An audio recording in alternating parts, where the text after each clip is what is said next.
Hello friends, welcome to my channel study for you. So guys, आज के इस video में हम लोग देखने वाले हैं जो आपका रेलवे ग्रुप डी का एग्ज़ाम होने वाला है 23 फरवरी से। उसके मोस्ट इम्पॉर्टेंट क्वेश्चन को जो है इस वीडियो में देखने वाले हैं और मैं आपको 100% ये गारंटी देता हूँ कि आपके एग्ज़ाम में जो है यहाँ से प्रश्न ज़रूर पूछे जाएंगे। तो वीडियो को जो है लास्ट तक ज़रूर देखिएगा और आपसे रिक्वेस्ट करता हूँ, अभी तक आपने मेरे चैनल को अगर सब्सक्राइब नहीं किया है तो रेलवे ग्रुप डी का डेली प्रैक्टिस सेट पाने के लिए जो है चैनल को सब्सक्राइब ज़रूर कर दीजिएगा और बगल में ही आपको एक बेल आइकन यानी घंटे का निशान भी दिख रहा होगा, तो आप उसे भी जो ज़रूर प्रेस कर दीजिएगा।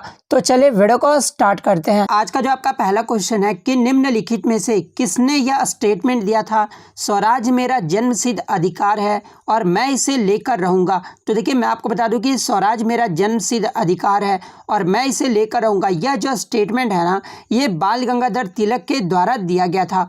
तो बाल गंगाधर तिलक आपका यहाँ पे करेक्ट हो जाएगा।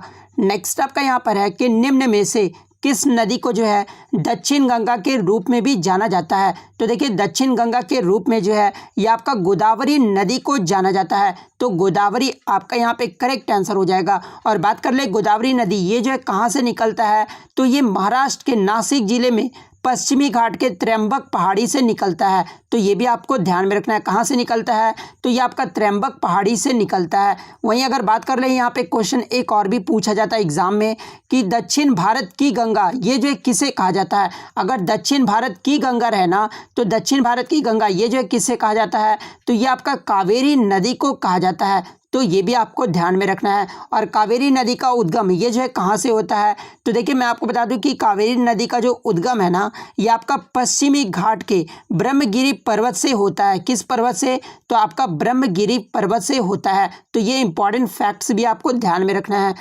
नेक्स्ट आपका यहाँ पर है कि राज्यसभा का पदेन अध्यक्ष कौन होता है। तो देखिए, राज्यसभा का जो पदेन अध्यक्ष है ना, ये भारत के उपराष्ट्रपति होते हैं। तो भारत के उपराष्ट्रपति आपका करेक्ट हो जाएगा। नेक्स्ट आपका यहाँ पर है कि the long walk to freedom ये जो किसकी ऑटोबायोग्राफी है, यानी किसकी आत्मकथा है। तो the long walk to freedom ये जो है किसकी है, तो नेल्सन मंडेला की जो आत्मकथा है। तो नेल्सन मंडेला आपका यहाँ पे करेक्ट हो जाएगा। नेक्स्ट आपका यहाँ पर है कि एलिमेंट्री कैनाल में अंगों द्वारा स्रावित कौन सा रस जो है वसा के पाचन में महत्वपूर्ण भूमिका निभाता है। तो देखिए, वसा के पाचन में जो महत्वपूर्ण भूमिका है ना, ये आपका कौन सा निभाता है, तो ये आपका पित्त रस और अग्नाशय रस निभाता है। तो पित्त रस और अग्नाशय रस आपका यहाँ पे करेक्ट आंसर हो जाएगा। नेक्स्ट आपका यहाँ पर है कि 2019-20 के अंतरिम बजट के अकॉर्डिंग राष्ट्रीय कामधेनु आयोग के लिए कितनी राशि जो है वो आवंटित की गई थी। तो देखिए, 2019-20 के अंतरिम जो बजट पेश किए गए थे ना, उसके अकॉर्डिंग राष्ट्रीय कामधेनु आयोग के लिए आपका जो है 500 करोड़ रुपए जो है राशि आवंटित किया गया था।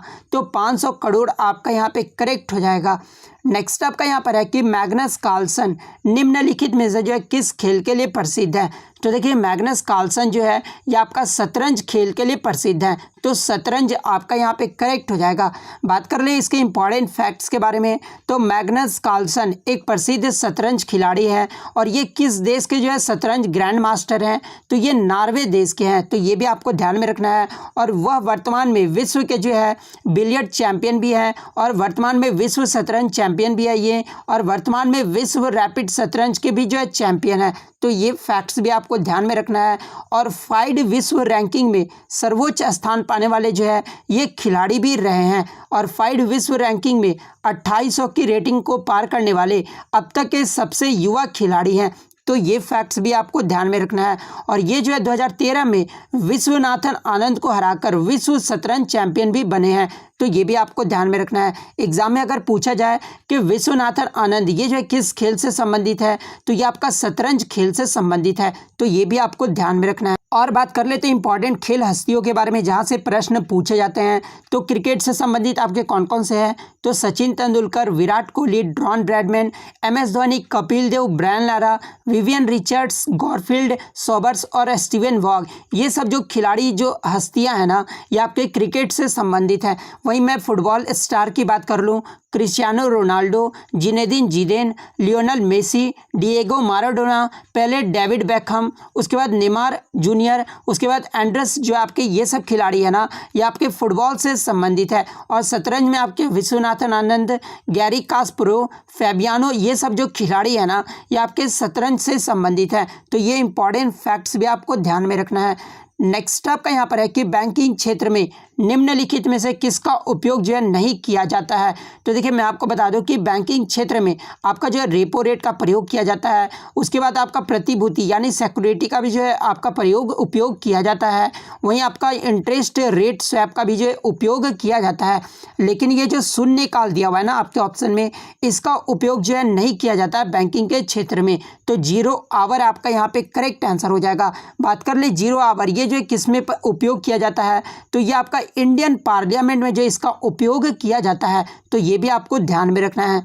नेक्स्ट आपका यहाँ पर है कि भारतीय संविधान ने किस देश से जो है राज्य नीति के निर्देशक सिद्धांतों को जो है विचार लिया था। तो देखिए मैं आपको बता दूं कि राज्य नीति के निर्देशक सिद्धांत जो है ये आपका किस देश से लिया गया है, तो ये आपका आयरलैंड देश से लिया गया है। तो आयरलैंड आपका यहाँ पे करेक्ट आंसर हो जाए। बात कर ले राज्य नीति निर्देशक, ये जो आपके किस भाग में है, तो देखिए राज्य नीति निर्देशक जो आपके भाग 4 में है। वहीं अगर मैं बात कर लूँ आर्टिकल यानी अनुच्छेद के बारे में, तो ये आपका 36 से 51 में जो है वर्णित है। तो ये भी आपको ध्यान में रखना है। बात कर ले अन्य सिद्धांतों के बारे में जहाँ से एग्जाम में प्रश्न पूछे जाते हैं, जैसे कि पूछा जाता है कि मौलिक अधिकार ये जो है किस देश से लिया गया है, तो ये आपका अमेरिका देश से लिया गया है। वही अगर मैं बात कर लूँ संविधान संशोधन की प्रक्रिया, ये जो आपका किस देश से लिया गया है, तो ये आपका दक्षिण अफ्रीका से लिया गया है।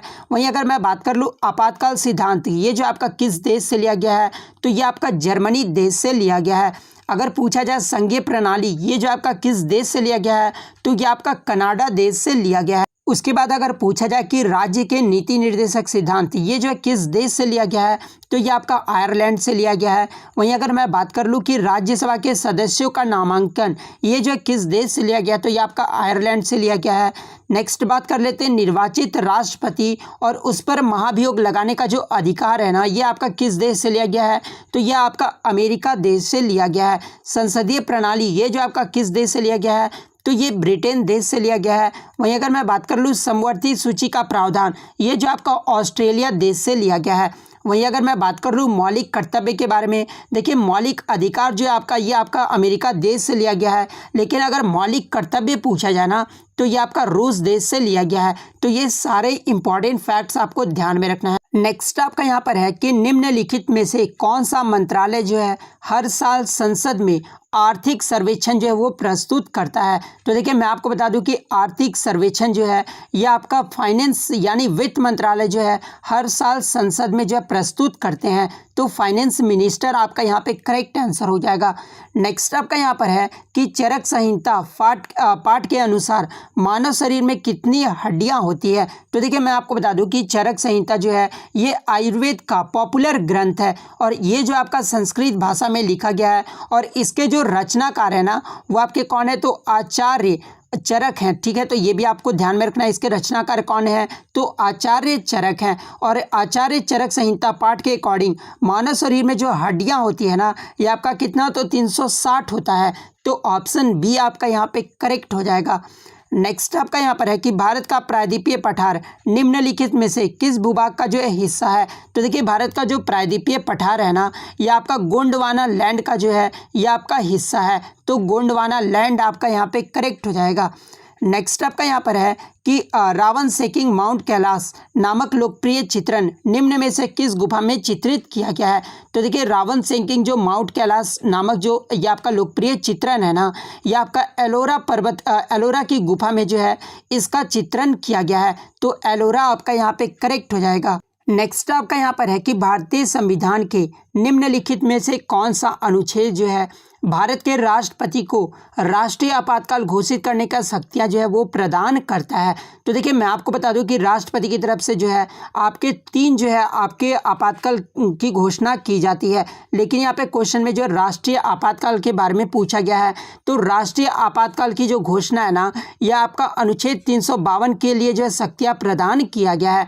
तो अनुच्छेद 352 आपका यहाँ पे करेक्ट हो जाएगा। अब बात कर लेते हैं इसके इंपॉर्टेंट फैक्ट्स के बारे में। तो देखिए, भारत में आपातकालीन प्रावधान ये जो आपके जर्मनी के संविधान से उधार लिए गए हैं। तो ये आपको ध्यान में रखना है कि आपातकालीन का जो प्रावधान है ये किस देश से लिया गया है, तो ये जर्मनी देश से लिया गया है। और मैं आपको बता दूं कि अनुच्छेद 352 ये जो आपका राष्ट्रपति आपातकाल के बारे में बताता है। 356 ये जो आपका राज्य में आपातकाल के बारे में, तो ये आपको ध्यान में रखना है। अगर राज्य में आपातकाल पूछा जाए तो ये किस अनुच्छेद के अकॉर्डिंग लगता है, तो 356 के अकॉर्डिंग।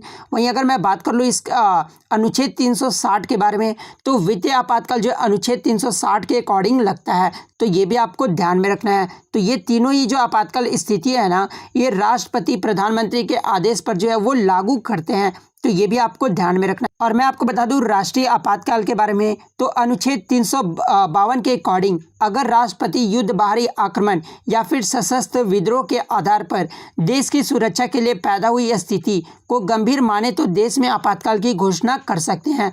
आपातकाल पूरे भारत में या फिर किसी भी हिस्से में घोषित किया जा सकता है। सिर्फ कैबिनेट को लिखित सलाह पर ही राष्ट्रपति जो है आपातकाल की घोषणा कर सकते हैं। तो ये इंपॉर्टेंट फैक्ट्स भी आपको ध्यान में रखना है। नेक्स्ट आपका यहाँ पर है कि तंजौर में बृहदेश्वर मंदिर ये जो आपका किस धार्मिक संप्रदाय का है। तो देखिए, तंजौर में जो बृहदेश्वर मंदिर है ना, ये किस संप्रदाय का है, तो ये आपका नायनार धार्मिक संप्रदाय का है। तो नायनार आपका यहाँ पे करेक्ट हो जाएगा। इसके अलावा एग्जाम में ये प्रश्न पूछा जाता है कि बृहदेश्वर मंदिर ये जो आपका किस राज्य में स्थित है। तो देखिए, मैं आपको बता दूं कि ये जो बृहदेश्वर मंदिर है ना, ये आपका किस राज्य में स्थित है, तो ये आपका तमिलनाडु राज्य में स्थित है। तो ये भी आपको ध्यान में रखना है। और बात कर ले मैं बृहदेश्वर मंदिर के बारे में, तो भारत का एकमात्र ऐसा मंदिर है जो ग्रेनाइट से निर्मित है। और इसका निर्माण जो है किसके द्वारा किया गया था, ये भी एग्जाम में पूछा जाता है। तो देखिए, बृहदेश्वर मंदिर का जो निर्माण है ना, ये आपके राजा चोल प्रथम के द्वारा करवाया गया था। तो इनका नाम भी आपको ध्यान में रखना है। वो आपको कमेंट करके जवाब देना है कि बृहदेश्वर मंदिर को यूनेस्को के विश्व धरोहर स्थल में कब शामिल किया गया था। ये जो आपको कमेंट करके जरूर जवाब देना है। नेक्स्ट आपका यहाँ पर है कि टीवी के रिमोट कंट्रोल में निम्नलिखित में से कौन सी तरंगों का जो है प्रयोग किया जाता है। तो देखिए, मैं आपको बता दूं कि टीवी के जो रिमोट कंट्रोल होते हैं ना, उसमें आपका इंफ्रारेड वेव्स यानी अवरक्त तरंगे का जो है प्रयोग किया जाता है। तो ऑप्शन डी आपका यहाँ पे करेक्ट हो जाए। नेक्स्ट आपका यहाँ पर है कि भारत में राष्ट्रीय खेल दिवस जो है ये किस दिन मनाया जाता है। तो देखिए, भारत में राष्ट्रीय खेल दिवस जो है ये आपका 29 अगस्त को प्रतिवर्ष मनाया जाता है। तो 29 अगस्त आपका यहाँ पे करेक्ट हो जाएगा।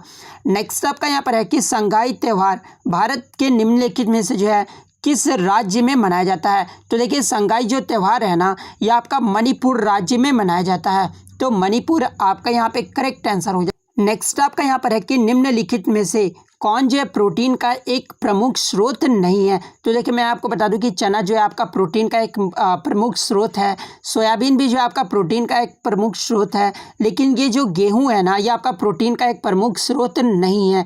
तो गेहूं आपका यहाँ पे करेक्ट आंसर हो जाएगा। नेक्स्ट आपका यहाँ पर है कि निम्नलिखित में से किस जलीय जीव में जो है गलफड़े यानी गिल्स जो है वो नहीं होते हैं। तो देखिए, मैं आपको बता दूं कि वेल में जो है आपके लंग्स होते हैं, ना कि आपका गिल्स होता है। तो वेल जो है आपका यहाँ पे करेक्ट आंसर हो जाएगा। मानव की भांति वेल में भी जो आपके लंग्स होते हैं। नेक्स्ट आपका यहाँ पर है कि निम्नलिखित में से कौन सा दिन जो है मानव अधिकार दिवस यानी ह्यूमन राइट्स डे जो है आपका मनाया जाता है। तो देखिए, मैं आपको बता दूं कि ह्यूमन राइट्स डे यानी मानव अधिकार दिवस ये प्रतिवर्ष 10 दिसंबर को मनाया जाता है। तो 10 दिसंबर आपका यहाँ पे करेक्ट हो जाएगा। नेक्स्ट आपका यहाँ पर है कि तटीय ओडिशा का प्राचीन नाम क्या था। तो देखिए, तटीय ओडिशा का जो प्राचीन नाम था यह आपका कलिंग था। तो कलिंग आपका यहाँ पे करेक्ट आंसर हो जाएगा। नेक्स्ट आपका यहाँ पर है कि the God of small things उपन्यास ये जो है किस देश से प्रेरित है। तो देखिए, the God of small things ये जो उपन्यास है ना, ये आपका भारत देश से प्रेरित है। तो भारत आपका यहाँ पे करेक्ट हो जाएगा। यहाँ से एक प्रश्न और आपके एग्जाम में आता है कि the God of small things उपन्यास के लेखक कौन है। तो देखिए, मैं आपको बता दूं कि the God of small things उपन्यास के जो लेखक है ना, ये आपके अरुंधति रॉय हैं। तो ये भी आपको ध्यान में रखना है। तो इतने एक्सपेक्टेड क्वेश्चन मैं आपके लिए लेकर आया हूँ। तो अगर वीडियो अच्छी लगी हो तो वीडियो को जो है लाइक ज़रूर कर दीजिएगा। और अगर चैनल पर नए हैं तो इसी तरह इंपॉर्टेंट क्वेश्चन पाने के लिए जो है चैनल को सब्सक्राइब ज़रूर कर दीजिएगा। तो मिलते हैं नेक्स्ट वीडियो में, तब तक thank you, all the best.